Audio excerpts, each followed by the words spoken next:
Nagkapatawaran na raw sina Senators Mig Zubiri at Alan Peter Cayetano matapos muntik mauwi sa suntukan ang sagutan nila sa Senado. O yung mga nag-aabang na hawakan mo ka sa tenga, hawakan mo sa tenga. Walang ganon. Kayo talaga naghahamunan lang inaano nyo pa na hawakan mo ka sa tenga. Walang ganon ha. Oo, pero ito ay may kaugnayan sa resolusyon tungkol sa karapatang bumoto ng mga taga-Embo Barangay sa Taguig. Ang pampagising na balita kaugnay sa ating mga honorable, mga kagalang-galang na mambabatas sa balitang hatid ni Mian Los Baños.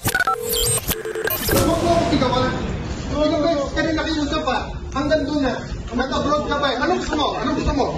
Yan ang mainit na sagutan ni Senator Mig Zubiri at Senator Alan Peter Cayetano sa loob mismo ng plenaryo ng Senado. Wala akong pakialam sa pumoto dun eh. Sinabi mo yun. Interest mo lang iniisip ko eh. Nakunan ito kahapon habang nakahinto ang sesyon. Ano sindak dito eh? Bakit?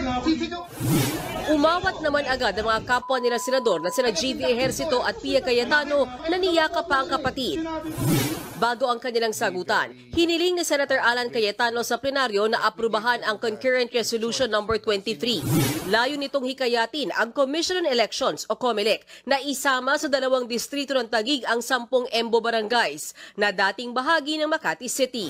Ito'y para makaboto sila ng kongresista sa kanilang lugar. Sa ngayon kasi wala silang kinabibilangang distrito kaya hindi sila makakaboto ng congressman sa darating na eleksyon.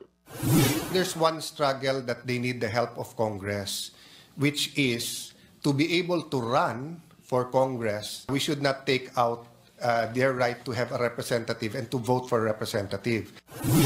Hanggang sa uminit na ang usapan ng talakayin ni Cayetano kay Zubiri ang karapatang bumoto ng mga nasa Embo Barangay. The issue here is very basic. It's representation.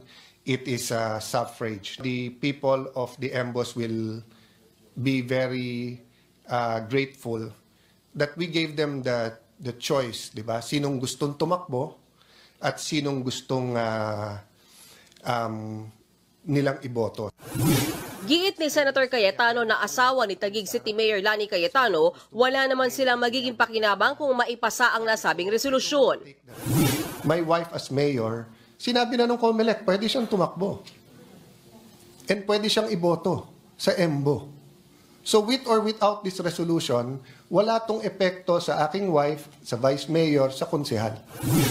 Wala naman daw itong problema kay Senator Zubiri pero wala raw sa agenda ng Senado kahapon na pag-usapan ang tungkol sa mga Embo Barangay.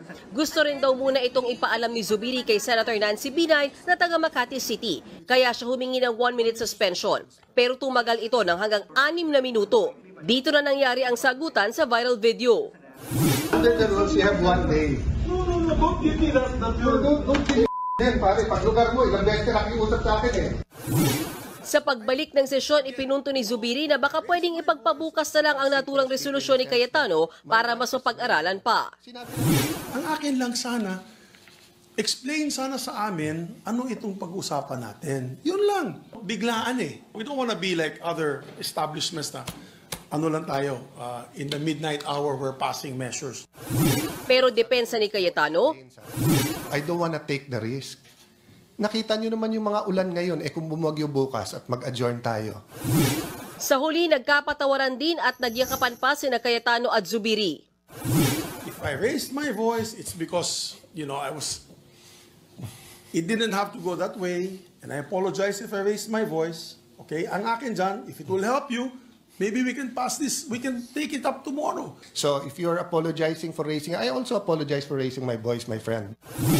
Ang isa sa mga umawat ni si Senator G.V. Ejercito, kinabahan daw na baka umabot sa pisikalan ang tensyon kagabi. Nakahanda na rin ako kung talagang mag-aabutan sila. Kainitan talaga. Pagod na rin siguro lahat. Inadopt din ng Senado kagabi ang Concurrent Resolution No. 23 at dahil hindi naman ito batas, ang tanging magagawa lamang nito ay maipaabot ang panawagan ng Senado sa COMELEC na hanapan ng paraan kung paano makakaboto ang mga residenteng sakop ng nasabing 10 Embo Barangays. Mahalaga daw na maipaabot agad ito ng Senado sa COMELEC dahil sisimulan na ang filing ng Certificate of Candidacy mula October 1 hanggang October 8. Ipinagtataka naman ni Senator Binay ang anyay timing ng resolusyon ni Cayetano. Mungkahin ng senadora, Embo, in fact, sinabi din naman ni Senator Alan kagabi, yung population nila is already 300,000. So technically, they deserve one district, di ba? It's been 2 years yung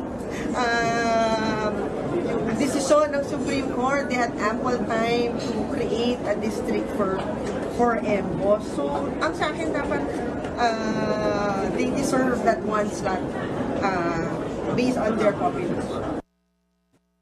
Yan po ang pampagising na balita ni Mian Los Baños. Actually mga kapatid, para po sa kaalaman ng lahat, meron ho kasing isinabmit na resolution ang lungsod ng Taguig or local government of Taguig para ho sa COMELEC. Yamang ako po tambay na ng COMELEC, no? Ito po ay tungkol po sa pagsabi na yung 10 Embo barangay ay hinahati nila sa 2 para sa pagboto naman ng konsehal.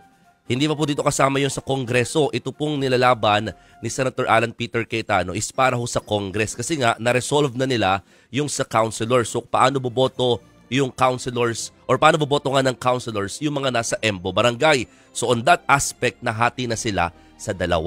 Pero sa Congress, kailangan kasi muna ng batas, no? Ayan, may concurrent resolution ho na tinatawag. At ang tanong nga ni COMELEC Chairman dito, sino mag-aakda? No? Senado ba o Kongreso? Kasi ang isang issue din ho dyan, ang dami hong mga iba't ibang lugar na humihiling din ho ng mahati sa mga distrito. So, yung timing ang sinasabi din naman at pinupuna ni Senator Nancy Binay. So, bakit ngayon lang? Ayan, kung magkakaroon ba dapat ng isang distrito, sila ba'y mahati pa sa 2 and all.